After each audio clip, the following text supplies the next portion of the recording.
were also underreported by about $1 billion in fiscal year 23-24. Despite IMF's recommendation for transparency, sources said the PBS was reluctant to make the revisions to the previous year data public.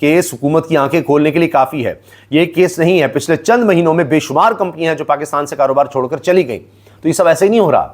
آپ دھوکہ fraud کریں گے تو کمپنیوں سے آپ کیسے چھپا لیں گے؟ ان کو حقیقت پتہ چل رہی ہوتی ہے کہ ہماری تو پروڈکشن نہیں چل رہی, مینوفیکچرنگ نہیں ہو رہی, چیزیں بک نہیں رہیں, تو کہاں سے یہ سارا کچھ دکھا رہے ہیں جی, ایکسپورٹ دکھا رہے ہیں, ملک ترقی کر رہا ہے جی. سب جال سازی.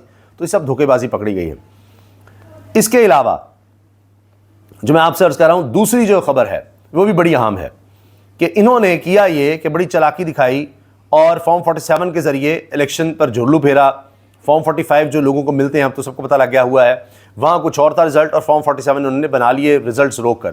اب اس میں ہوا یہ کہ خیبر پختونخوا گورنمنٹ جو کہ تحریک انصاف کی ہے, وہ معاملہ لے گئے اینٹی کرپشن کے پاس کہ انہوں نے کرپشن کی ہے. الیکشن کمیشن چلا گیا عدالت, نہیں یہ تو ہمارا کام ہے. الیکشن کمیشن نے جو جھرلو پھیرا ہے وہ تو کامن ویلتھ کی رپورٹ بتا رہی ہے. قاضی فائزہ اور سکندر سلطان راجہ صاحب کے کارنامے ان ہیروں کے, وہ تو کامن ویلتھ کی رپورٹ آ گئی ہے. اب کس طرح سے الیکشن میں بے ضابطگیاں, دھاندلی, جو کچھ کیا گیا. اب ہوا کیا ہے, اب الیکشن کمیشن بڑی مشکل میں پھنس گیا ہے, کیونکہ پشاور ہائی کورٹ نے اینٹی کرپشن فارم 45 کے مصدقہ اور غیر مصدقہ ہونے سے متعلق انکوائری کو قانون کے مطابق قرار دے دیا ہے. یہ فارم 45 لے کر آئیں, دیکھا جائے گا یہ صحیح ہیں, غلط ہیں, جعلی تو نہیں, اور اینٹی کرپشن محکمہ اس کو دیکھے گا. ہائی کورٹ نے اجازت دے دی ہے. اینٹی کرپشن خیبر پختونخوا نے ریٹرننگ پریزائڈنگ افسران کے خلاف فارم 45 انکوائری کا دائرہ کار بڑھانے کا فیصلہ کیا ہے. عدالت کے حکم کے بعد صوبے کے مزید 11 حلقوں کے امیدوار درخواست دے کر فارم 45 کے حوالے سے انکوائری شروع کروا سکتے ہیں. مشیر اینٹی کرپشن بریگیڈیئر ریٹائرڈ مصدق عباسی صاحب نے اس بارے میں بتا دیا ہے. اب حکومت کو لینے کے دینے پڑ گئے ہیں. اب آپ اندازہ لگائیے یہ سب ہو رہا ہے. کسان چیخ رہے ہیں. جنرل سیکرٹری کسان ونگ پنجاب محمد اعجاز شفیع لاہور پریس کلب میں کہا کہ سیلاب کی تباہ کاریوں کو 20 دن گزرنے کے باوجود ابھی تک حکومت کا بس گا گے گی سے کام چلا رہی ہے. انہیں بحالی کا کام ان کے لیے شروع نہیں کیا گیا. ابھی تو جناب کوئی مہینہ انہوں نے سروے میں لے جانا ہے, اور اس کے بعد دیکھیں گے کس کو کیا ملتا ہے کس کو نہیں. یہ صرف وعدے ہی ہیں حکومت کے. افسوسناک واقعہ برطانیہ سے رپورٹ ہوا ہے. ایک اور مسجد میں برطانیہ میں حملہ ہوا ہے, اور پھر اس کو مرتضی علی شاہ رپورٹ کر رہے ہیں کہ جی اس کی اس طرح کوریج نہیں کی جا رہی, اور no condemnation from prime minister of UK, no wall to wall coverage, no mention of explosion of anti Muslim hate and Islamophobia on BBC, Daily Mail, Sky, no mention by Labour اور Tory leaders. یعنی حکومت opposition میں کوئی بھی اس کو condemn نہیں کر رہا کہ مسجد پر حملہ کر دیا گیا ہے, اس کو ٹی وی پر اس کا کوریج نہیں دی جا رہی. No reference to how British Muslims fear for their lives, کس طرح مسلمانوں کی زندگیوں کو برطانیہ میں خطرہ ہے. This comes days after hate marches incited violence against British Muslims at Unite the Kingdom rally right outside 10 Downing Street, no action by the government. کہہ رہے ہیں یہ اب حملہ اس وقت ہوا ہے جب مسلمانوں کے خلاف ایک نفرت کا یونائٹ دا کنگڈم کے عنوان سے مارچ ہوا تھا, اس کے بعد یہ حملہ کیا گیا ہے.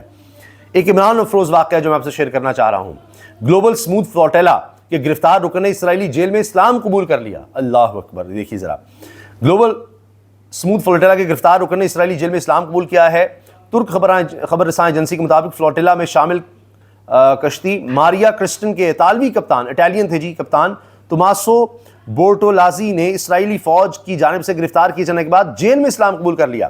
اسرائیل جیل سے رہائی کے بعد ترکی پہنچنے پر میڈیا سے بات کرتے توماسو نے کہا کہ وہ اس لیے فلوٹیلا میں شامل ہوئے کیونکہ ان کے خیال میں یہی وہ بہترین کام تھا جو فلسطین کے لیے کر سکتے تھے. کشتیوں کا قافلہ جو فلسطینیوں کی امداد کے لیے گیا تھا, وہاں تمام لوگوں کو گرفتار کر لیا گیا, جس میں سینٹر مشتاق بھی ہیں پاکستان کی طرف سے. تو تقریباً 500 لوگ تھے. توماسو نے کہا کہ اسرائیل جیل میں گزرا وقت بہت ہی سخت تھا. ان کے ساتھی ترکیے سے اور ان میں تقریباً سبھی مسلمان تھے. توماسو کے مطابق ان کے ساتھ جب جیل میں نماز ادا کرتے تو اسرائیلی فوجی انہیں روکتے تھے. انہیں اس کی مخالفت کرنے کی ضرورت محسوس ہوئی اور انہیں کلمہ پڑھا. توماسو کا کہنا تھا کہ انہوں نے خود اس کا انتخاب کیا اور بہت خوش ہیں. انہیں ایسا لگا جیسے ان کا دوسرا جنم ہوا ہو, یعنی وہ دوبارہ پیدا ہو گئے ہوں بطور مسلم. تو یہ بڑی اچھی اور ایک عمران افروز خبر سامنے آئی, تو میں نے کہا یہ بھی آپ سے شیئر کرنی چاہیے. باقی جی اب آپ یہ دیکھ لیں حکومت کی چوریاں جس طرح پکڑی جا رہی ہیں, دن بدن ان کے لیے مشکلات بڑھ رہی ہیں.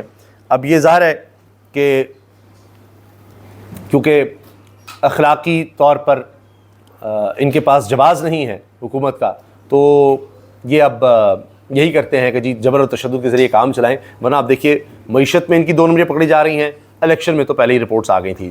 تو ملک کے سارے نظام کو یہ 2 نمبری سے چلا رہے ہیں اور کچھ نہیں ہے. اجازت دیجیے, اللہ حافظ.